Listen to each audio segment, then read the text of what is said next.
हाँ, आज फिर एक वेरी इंपॉर्टेंट टॉपिक पढ़ेंगे जो फ्यूचर में हर कॉम्पिटेटिव एग्जाम के अंदर आता है। तो ये चैप्टर बहुत कुछ सिखा रहा है आपको, ठीक है। आज अपन पढ़ने वाले हैं बहुत ही खास टॉपिक और उसका नाम है फंडामेंटल ड्यूटीज़, ठीक है। फंडामेंटल ड्यूटीज़ यानी कि मौलिक कर्तव्य, मौलिक कर्तव्य वेरी इंपॉर्टेंट टॉपिक है। आपकी बुक के अंदर छोटा सा दे रखा है थोड़ा सा, लेकिन मेरी आदत है इसको पूरा कंप्लीट सिखाऊं आपको, और आपको भी सीखना चाहिए। मौका है 11-12 ये वो क्लास हैं जो आपको बहुत कुछ सिखा सकती है और नहीं सीखने वालों को नहीं भी सिखा सकती, दोनों ही बातें हैं।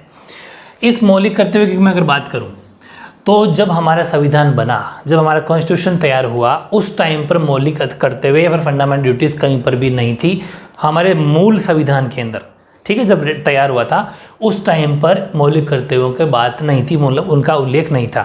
सबसे बड़ी बात यही है कि जब हमारा मूल संविधान बना तब इनकी कोई बात नहीं थी, इनका कोई उल्लेख नहीं। सबसे बड़ी बात ये मूल संविधान में, जो हमारा मूल संविधान है, ओरिजिनल कॉन्स्टिट्यूशन था स्टार्टिंग में जो बना था, ठीक है, तो मूल संविधान में उल्लेख नहीं।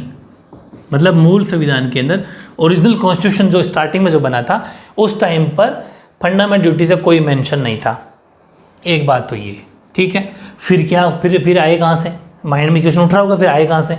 तो हुआ क्या कि 42वां संविधान संशोधन करना पड़ा। ध्यान से समझना, 42वां संविधान संशोधन 1976 यानी कि 42 कॉन्स्टिट्यूशनल अमेंडमेंट, ठीक है। कॉन्स्टिट्यूशनल अमेंडमेंट करना पड़ा 1976।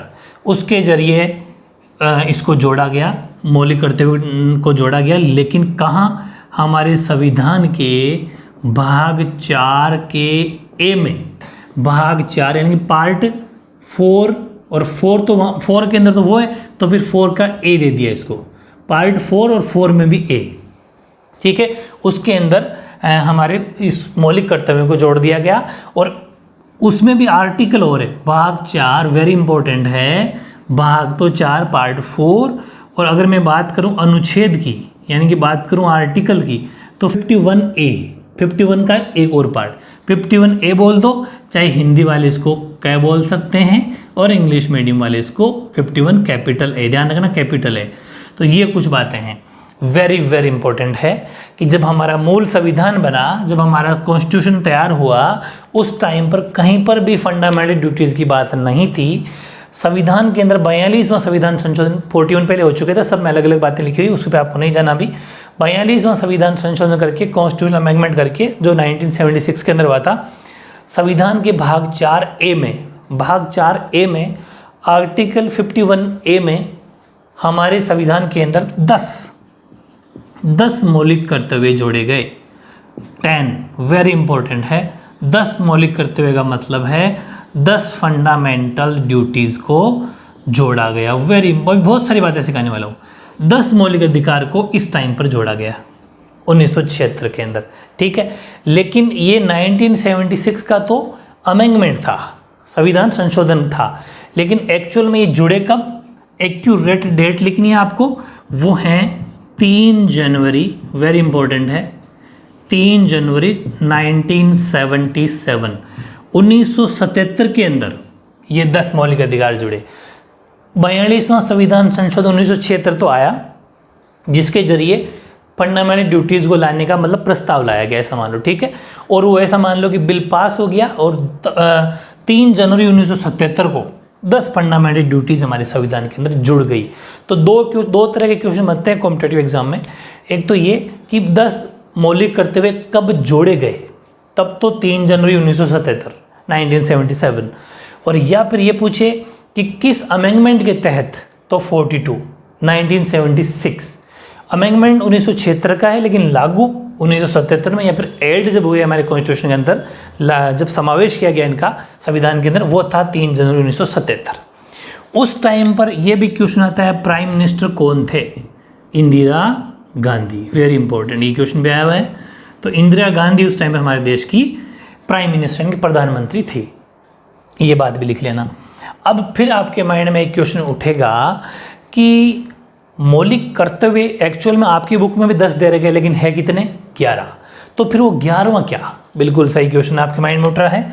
11वें मौलिक कर्तव्य को यहीं लिख देता हूँ मैं, ये नई चीज़ है ये, जो 11वां मौलिक कर्तव्य हैं, ठीक है, 11वां मौलिक कर्तव्य या फिर ऐसा मान लो फंडामेंटल ड्यूटीज़, उसको जोड़ा गया, 86वां संविधान संशोधन किया गया, वेरी इंपॉर्टेंट है, 86वां संविधान संशोधन 2002, 86वां 86 कॉन्स्टिट्यूशनल अमेंडमेंट 2002, और वही तभी ये लागू हो गया था। उस टाइम पर 11वां मौलिक कर्तव्य यानी कि 11 मौलिक कर्तव्य भी एट प्रेजेंट है। इस टाइम पर अगर प्राइम मिनिस्टर लिखना चाहते हो तो वो थे हमारे अटल बिहारी वाजपेयी, ठीक है, इस बात को जोड़ा गया। अभी मैं लिखवा दूंगा पूरे 11 महीने, अभी दिखा दूंगा कौन कौन से पहले 10 थे, कौन सा 11वां था, सारे आपको याद करने जब भी टाइम मिले। हालांकि आपके कोर्स में तो 4 ही है, जो मैं लास्ट में एक क्वेश्चन कराऊंगा उसको उतारना अच्छे से, लेकिन ये सब बातें भी उतारनी वेरी इंपॉर्टेंट है। अब सुनो मेरी बात, कोई सा कॉम्पिटेटिव एग्जाम दे लेना भाई, इनसे बाहर क्वेश्चन नहीं जा सकता, मौलिक कर्तव्य में सिंपल यही क्वेश्चन बनता है। तो मेरी बात समझ में आ गई। जब हमारा मूल संविधान के अंदर इसकी बात नहीं लिखी हुई थी, अमेंडमेंट किया गया 1976 में, भाग 4 ए में 51 ए में 10 मौलिक कर्तव्यों को रखा गया, जो कि 3 जनवरी 1977 को पीएम इंदिरा गांधी के टाइम पर 10 मौलिक कर्तव्य हमारे लागू हो गए, मतलब जोड़े गए हमारे संविधान के अंदर। फिर 11वां जोड़ा गया 86वां संविधान संशोधन 2002, पीएम अटल बिहारी वाजपेयी। अब एक क्वेश्चन और आया था, और वो था कि मौलिक कर्तव्य दिवस मतलब फंडामेंटल ड्यूटीज डे कब मनाया जाता है? तो जिस दिन ये जुड़ा 3 जनवरी को, ठीक है, 3 जनवरी को ही मौलिक कर्तव्य दिवस फंडामेंटल ड्यूटीज डे मनाया जाता है, 3 जनवरी, ठीक है। तो ये इतने सारे फैक्ट हैं, सारे के सारे फैक्ट रखना है याद आपको। वो तो मौलिक अधिकार थे, भाग 4 में ही वो थे, ठीक है, लेकिन वो भाग 4 में थे, ये भाग 4 ए हैं। वो 36 से 51 था, ये 51 ए है, ओनली फॉर 51 ए या 51 कर, इसका आपको ध्यान देना है, ठीक है। अब मैं आपको 11 के 11 मौलिक कर्तव्यों की पूरी एक पिक लगा देता हूँ, पूरी फोटो, अच्छे से उसको पढ़ना है, मैं पढ़ रहा हूँ साथ साथ में। जब भी मौका पड़े आपको, जब भी टाइम मिले, उन 11 के 11 मौलिक कर्तव्यों आपको पढ़ना। एग्जाम में आता है सीक्वेंस पूछता है एग्जाम के अंदर, या तो सीक्वेंस वाइज और याद करना है, 1 से 11 लाइन वाइज याद करना है। ये भी पूछता है 11वां कौन सा है, चौथा कौन सा है। बहुत सारे कॉम्पिटेटिव एग्जाम में तगड़े तगड़े क्वेश्चन वहाँ से बनते हैं। फैक्ट से तो बनते ही बनते, ज़्यादातर तो यहीं से बनते हैं, लेकिन कभी कभी वो भी पूछ लिया जाता है, मिलान करवा ले और करवा ले, तो उनको भी आपको जब भी टाइम मिले याद करना है। हालांकि अभी आपके 11th में तो नहीं है, लेकिन फिर भी पढ़ना है। 11th में एक ही क्वेश्चन है जो मैं वीडियो के लास्ट में कराऊंगा, तो आपको मिल जाएगा, उसको अच्छे से पढ़ना है, उसके बाद कुछ भी नहीं जाएगा। अब वो 11 मैं आपको समझा रहा हूँ, उसको अच्छे से आपको समझना है, ठीक है।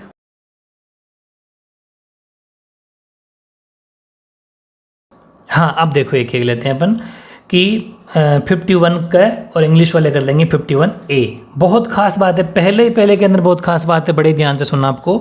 ऊपर हेडिंग देखो, भारत के प्रत्येक नागरिक का ये कर्तव्य होगा कि वह, ये तो मेन हेडिंग, इसके नीचे आएंगे फिर 11 तो पूरे, यानी कि it shall be the duty of every citizen of India. First है, संविधान का पालन करें और उसके आदर्शों, संस्थाओं, राष्ट्रध्वज और राष्ट्रगान का आदर करें। बहुत बड़ी बात बताऊं क्या है, इसके अंदर राष्ट्रध्वज है, राष्ट्रगान है, लेकिन राष्ट्रगीत नहीं है। यहाँ से हर कॉम्पिटेटिव एग्जाम में, बहुत सारे कॉम्पिटेटिव एग्जाम में क्वेश्चन आया है जो कंफ्यूज करने वाला है कि राष्ट्रगान शब्द को इस्तेमाल किया गया, मतलब इसमें यूज़ किया गया है, और राष्ट्रगान को यूज़ किया गया है, लेकिन राष्ट्रगीत यानी कि नेशनल सॉन्ग फंडामेंटल ड्यूटीज़ में नहीं आता। इस चीज़ को दिमाग में बैठा लेना, बार बार कह रहा हूँ मैं, ठीक है। यहाँ पूरे गलती होने के चांस है। To abide the Constitution and respect its ideals and institutions, the national flag and the national anthem। ध्यान रखें, साइड में लिख लेना कहीं पर, नेशनल सॉन्ग को इसमें शामिल नहीं किया गया है, राष्ट्रगीत को इसमें शामिल नहीं किया गया, ठीक है। सेकंड है, स्वतंत्रता के लिए हमारे राष्ट्रीय आंदोलन को प्रेरित करने वाले उच्च आदर्शों को हृदय में संजोए रखें और उनका पालन करें। बिल्कुल सही है, अपने कहा भी था स्टार्टिंग में जब बातें पॉलिटी की पढ़ी थी कि सबसे बेस्ट संविधान या सबसे अच्छा कॉन्स्टिट्यूशन वही होता है जो हमेशा राष्ट्रीय आंदोलनों से प्रेरित हो, मतलब जो नेशनल मूवमेंट होते हैं उनको ध्यान में रखते अगर बनाया गया है, क्योंकि उसके अंदर बहुत सारी प्रॉब्लम आती है और उन सबको ध्यान में रख के अगर बनाया जाता है तो वो कॉन्स्टिट्यूशन सबसे बढ़िया होता है। तो यही बात इसमें लिखी हुई है, उनको हमेशा दिल में रखें, संजोए रखें। to carries and follows the noble ideals which inspired our national struggle for freedom, ठीक है। तीसरा, भारत की संप्रभुता, एकता और अखंडता की रक्षा करें और उसे अक्षुण्ण बनाए रखें। ठीक है, सबसे बेस्ट है, यानी कि जो हमारे देश की संप्रभुता है, मतलब सॉवरेनिटी है, एकता और अखंडता की रक्षा हमेशा करनी चाहिए। ये एज इट इज़ आपको रटना है, मैं तो बार बार कह रहा हूँ, लाइन वाइज और रटना है। ठीक है, याद करना है। To uphold and protect the sovereignty, unity and integrity of India. ठीक है, फिर फोर्थ है, देश की रक्षा करें और आह्वान किए जाने पर राष्ट्र की सेवा करें। मतलब अगर आपको किसी ने कह दिया कि देश की ज़रूरत है आपके इतने सैनिक को, तो हमेशा हमेशा तत्पर रहना चाहिए। ज़रूरी नहीं है देश की सेवा में सैनिक और भी कहीं पर भी देश के लिए काम आना पड़े तो हमेशा रेडी रहना चाहिए। आह्वान का मतलब अगर आपको बुलाया जाए तो तुरंत देश की सेवा में आगे आना चाहिए, यानी कि to defend the country and render national service when called upon to do so. फिर पांचवा है, भारत के सभी लोगों में समरसता और समान भ्रातृत्व मतलब भाईचारा, ठीक है, की भावना का निर्माण करें और पंथ, भाषा और प्रदेश या वर्ग पर आधारित सभी भेदभाव नहीं होने चाहिए, मतलब उसमें परे हों। ऐसी प्रथाओं का त्याग करें जो महिलाओं के सम्मान के विरुद्ध हो। ऐसा भी काम नहीं होना चाहिए जो वुमेन के खिलाफ हो, हमारी नारी शक्ति के खिलाफ हो। टू प्रमोट, ठीक है, to promote harmony and spirit of common brotherhood amongst all the people of India. ठीक है, transcending religious, linguistic and regional और सेक्शनल डाइवर्सिटीज़। ये बात हो गई। और दूसरी बात, renounce practice derogatory to the dignity of women. ठीक है, उनके लिए भी हमेशा इसी बातों का भी त्याग करना चाहिए। फिर हैं, हमारी सामाजिक संस्कृति की गौरवशाली परंपरा का महत्व समझें और उसका परिरक्षण करें। जो हमारी संस्कृति है, शुरू से चली आ रही है परंपराएं, संस्कृति, उनको हमेशा समझें, उनका मतलब समझें, महत्व समझें। ऐसा नहीं कि आजकल जो ये अलग कल्चर आ गया उसमें हमें नहीं रहना है, हमारे पुराने कल्चर को भी याद रखना है। To value and preserve the rich heritage of our composite culture. फिर नेक्स्ट है, प्राकृतिक पर्यावरण जिसके अंतर्गत वन आते हैं, झील, नदी, वन्य जीव, इनकी हमेशा रक्षा करनी चाहिए और उनका संवर्धन करें तथा प्राणी मात्र के प्रति दया भाव रखें। To protect and improve the natural environment including, उसमें क्या क्या आते हैं एनवायरनमेंट के अंदर, फॉरेस्ट हैं, लेक्स हैं, रिवर्स हैं, वाइल्ड लाइफ है, and have compensation for living creatures. ठीक है, नेक्स्ट है, वैज्ञानिक दृष्टिकोण, मानववाद और ज्ञानार्जन तथा सुधार की भावना का हमेशा विकास करना चाहिए। डेवलप द साइंटिफिक टेम्पर, ठीक है, humanism and the spirit of inquiry and reform. Next है अपना, सार्वजनिक संपत्ति को सुरक्षित रखें और हिंसा से दूर रहें। तो सार्वजनिक संपत्ति जो सबकी है उसको हमेशा बचा के रखें और उसकी हमेशा हमें हिंसा तो करनी चाहिए, लड़ाई झगड़ा तो बिल्कुल भी करना ही नहीं चाहिए। To safeguard public property and to abjure violence. फिर हैं, व्यक्तिगत और सामूहिक गतिविधियों के सभी क्षेत्रों में उत्कर्ष की ओर बढ़ने का सतत प्रयास करें जिससे राष्ट्र निरंतर बढ़ते हुए प्रयत्न और उपलब्धि की ऊंचाइयों को छू सके। To strive towards excellence in all spheres of individual and collective activity so that the national consulate reaches to higher levels of endeavor and achievement। ठीक है, और ऐसे लास्ट अपना 11वां है जो जुड़ा था 86वें संविधान संशोधन किया गया था 2002 के अंदर, और वो हैं 6 से 14 वर्ष तक के बच्चों को उनके अभिभावक तथा संरक्षक या प्रतिपालक जैसी भी स्थिति हो शिक्षा का अवसर प्रदान करें।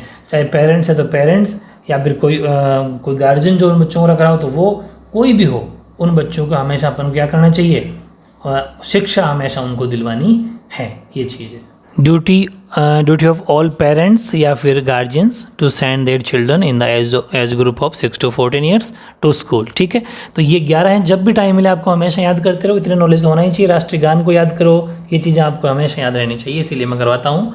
और अब मैं एक क्वेश्चन लेता हूँ जो आपके एग्जाम के पॉइंट ऑफ व्यू से, मतलब जो आपकी बुक में दे रखा है उसका एज इट इज आएगा, उसके बाहर कुछ भी नहीं जाएगा। ठीक है, ओके। हाँ, अब देखो ये जो क्वेश्चन है ना एग्जाम के अंदर आपकी बुक में, इससे ज़्यादा फंडामेंटल ड्यूटीज हैं, यानी कि मौलिक कर्तव्यों से कोई क्वेश्चन आपके एग्जाम में नहीं आ सकता, क्योंकि इसके अलावा बुक में कुछ है ही नहीं। इतनी देर जो अपनी बातें पढ़ी वो सारी बहुत ज़्यादा नॉलेज वाली थी। ठीक है, अब एग्जाम में क्वेश्चन कैसा भी आ जाए, एक इसमें 3-4 क्वेश्चन बनेंगे। ठीक है, लेकिन मैंने ऊपर हेडिंग एक ही लिखी है, फंडामेंटल ड्यूटीज ऑफ सिटीजन, यानी कि नागरिकों के मौलिक कर्तव्य, मैंने इतना सा लिखा है। अब इसमें कितने क्वेश्चन बन सकते हैं वो समझा देता हूँ। एक क्वेश्चन तो ये बनेगा कि फंडामेंटल ड्यूटीज़ को, यानी कि मौलिक कर्तव्यों को हमारे संविधान में कब जोड़ा गया, या फिर हमारे संविधान में किस अमेंडमेंट के जरिए जोड़ा गया। तो आप कहेंगे 42, यानी 42वां संविधान संशोधन करके, क्योंकि ये मूल संविधान में तो था नहीं भाई, हमारे ओरिजिनल कॉन्स्टिट्यूशन के अंदर था नहीं, संविधान में संशोधन करना पड़ा, अमेंडमेंट करना पड़ा। अमेंडमेंट करके जो 1976 के अंदर हुआ था, यानी कि 42वां संविधान संशोधन हुआ था 1976 के अंदर, उसके जरिए इसको जोड़ा गया। एक बार एक क्वेश्चन तो आ सकता है 1 मार्क्स में, ये लिख दोगे। दूसरा, फिर इसके साथ में ये पूछ सकता है कोई प्रमुख 4 मौलिक कर्तव्यों के नाम, कोई प्रमुख 4 कर्तव्य लिखिए, ठीक है, यानी कि इंपॉर्टेंट ड्यूटीज लिख दो कोई 4 जो मस्ट है, ज़रूरी हैं, वो चारों पूछ ले, क्योंकि इन 4 के अलावा आपके एग्जाम में है ही नहीं, मतलब आपकी बुक में है ही नहीं, ठीक है। एक मैंने नोट वाली बात जरूर लिखना, क्योंकि ये अपडेट बात है 2002 से ही है, तो एग्जाम में अलग से ही पूछ सकता है, क्योंकि अभी 11 है, तो 11वां कब जोड़ा गया, तो 86वां संविधान संशोधन करके 2002 के अंदर 11वां फंडामेंटल ड्यूटीज़, सॉरी है ना, फंडामेंटल ड्यूटीज़, ये राइट नहीं है, तो फंडामेंटल ड्यूटीज़ को जोड़ा गया, मतलब कि मौलिक कर्तव्य को जोड़ा गया, समझ गए, 11वां मौलिक कर्तव्य। तो ये वेरी इंपॉर्टेंट चीज़ है, 1 मार्क्स में ये क्वेश्चन भी आपके अलग से पूछ सकता है।